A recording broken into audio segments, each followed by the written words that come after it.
유방암은 여성에게 가장 흔한 악성 증상이죠.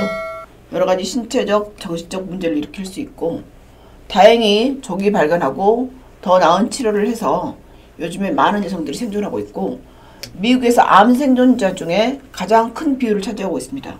전체 암 생존자의 41%. 유방암은 그래서 지금 현재 굉장히 예후가 좋습니다. 그래서 빨리 발견하는 게 좋은데, 보통 유방암을 하게 되면 수술하거나 방사선요법을 쓰게 되죠.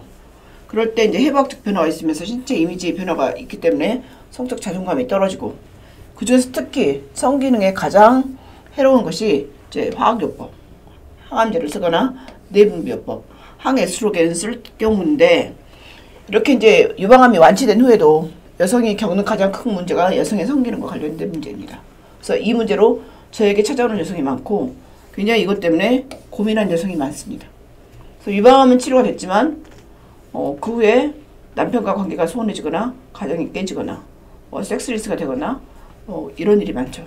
그래서 이런 성적 문제를 앓게 되면 슬프고 우울하고 외모에 대해서도 그렇고 성적 자존감도 떨어지고 대인관계에 부정적인 영향을 미치고 심각한 경우 정서적 고통을 초래합니다. 그래서 이렇게 성기능 장애의 효율적인 관리나 치료를 위해서 어떤 걸 해야 될지 오늘은 그 현대 문헌을 논의하고 생각하는 시간을 갖겠습니다.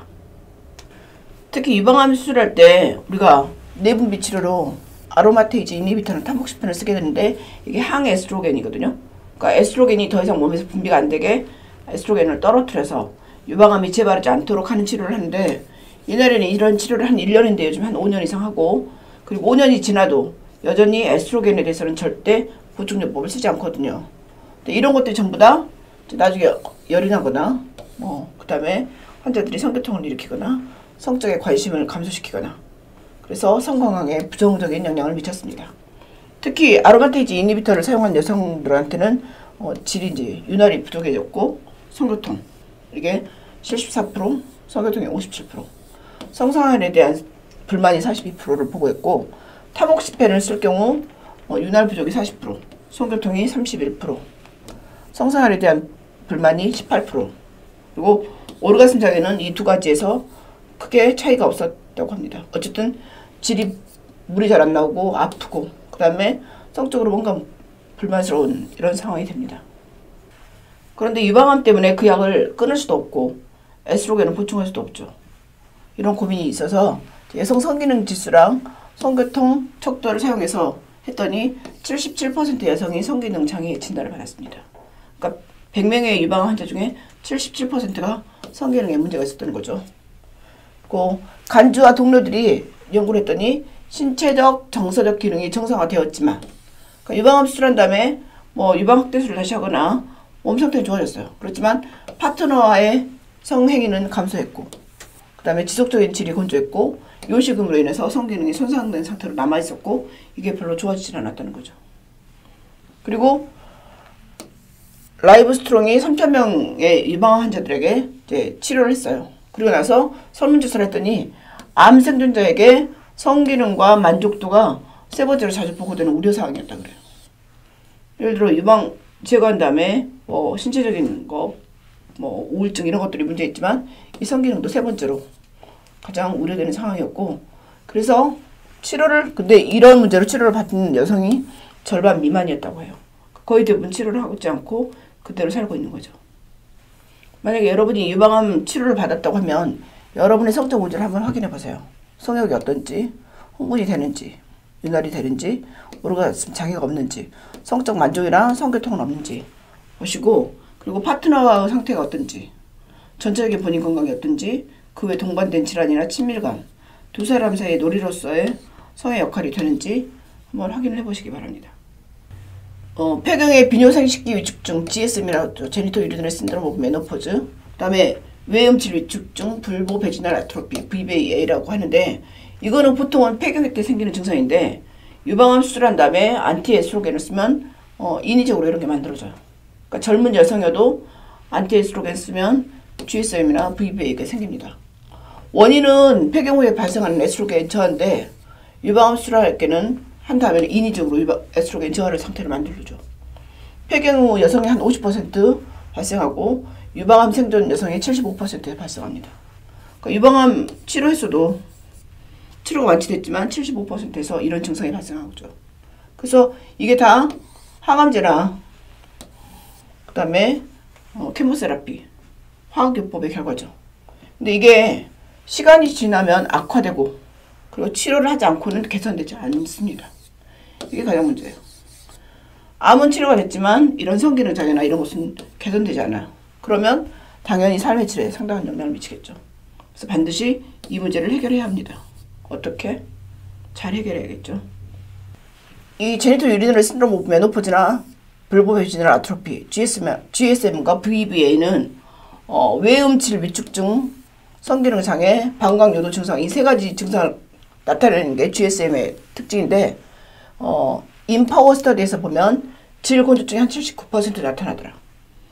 폐경기가 됐거나 질 위축이 왔거나 이럴 때 가려움이나 따가움이 77%, 성교통이 59%. 그러니까 에스트로겐이 부족해지면 이렇게 되는 거예요.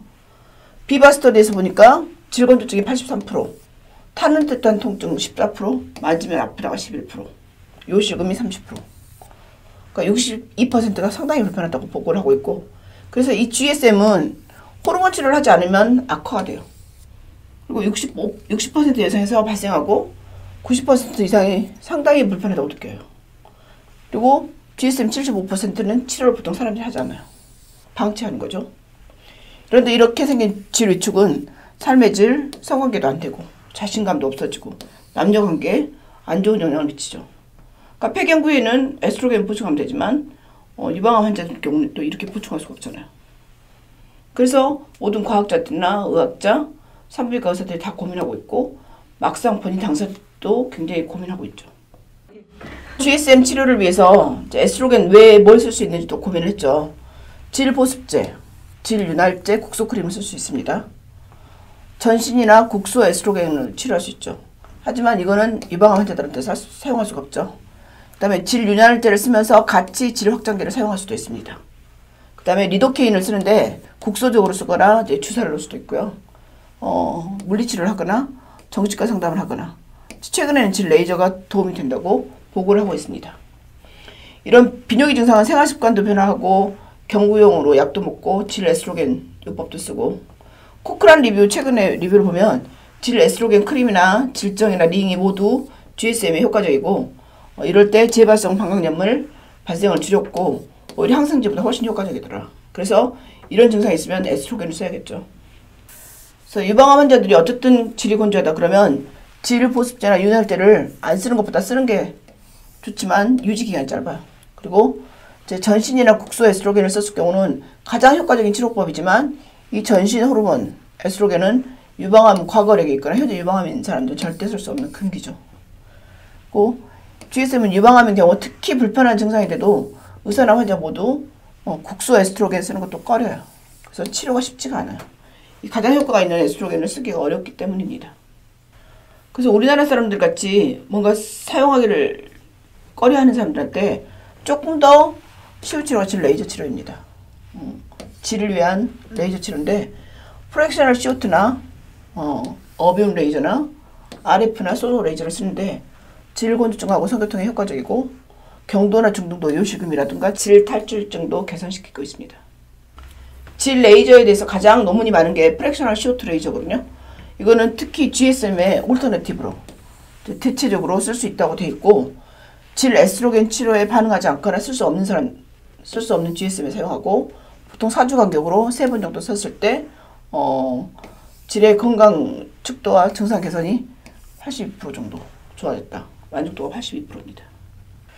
프랙셔널 CO2의 가스퍼와 그 동료들의 스터디를 보면 질 레이저 치료를 하지 않고 PRP만 사용한 그룹과 질 레이저하고 PRP를 같이 사용한 그룹을 봤더니 질 레이저를 사용한 그룹에서 훨씬 질 상피가 두께가 증가하고 상피 두께가 증가하면 상피가 떨어지면서 글라이코겐이 많아지겠죠. 글라이코겐이 많아지면 락토바실러스가 많아지면서 질 산도가 좋아지겠죠. 신생혈관이 증가하기 때문에 질이 촉촉해지고 훨씬 두꺼워지고 그러겠죠. 질 레이저 치료 후에 이제 그 사람이 조직 검사를 했어요. 치료 전, 치료 후. 그랬더니 편편상피세포가 5개, 10개 층이었던 것이 질 레이저 치료한 다음에 20개에서 40개 층으로 두꺼워졌어요. 질이 두꺼워지면 훨씬 푹신푹신하겠죠. 그러니까 매트리스가 5개에서 10겹인 거랑 20겹에서 40겹인 경우 훨씬 더 두껍잖아요. 그 질이 두꺼워지니까 성교통이 훨씬 적어지겠죠. 당연히 글라이코겐이 풍부해지면서 혈관이 풍부해졌고, 치료 후에 한 달 후에 추적 관찰하고 봤더니 2달간 유지됐고, 그래서 질 건강 지수라든가 임상 증상, 질건조증, 타누르탄 통증, 가려움, 배뇨통, 소교통이 모두 다 개선됐다고 보고를 하고 있습니다. 그래서 요즘 프랙셔널 CO2 외에 다른 레이저들이 많이 쓰고 있습니다. 결론을 말씀드리겠습니다. 요즘 유방암은 굉장히 흔하고 많은 암인데, 유방암 치료 후에 치료가 됐지만 질건조증과 소교통으로 고생하시는 분들 너무 많고, 그래서 안 행복한 가정이나 남편들이 많거든요. 방치하지 마시고 반드시 산부인과에 방문해서 문제를 해결하시기 바랍니다.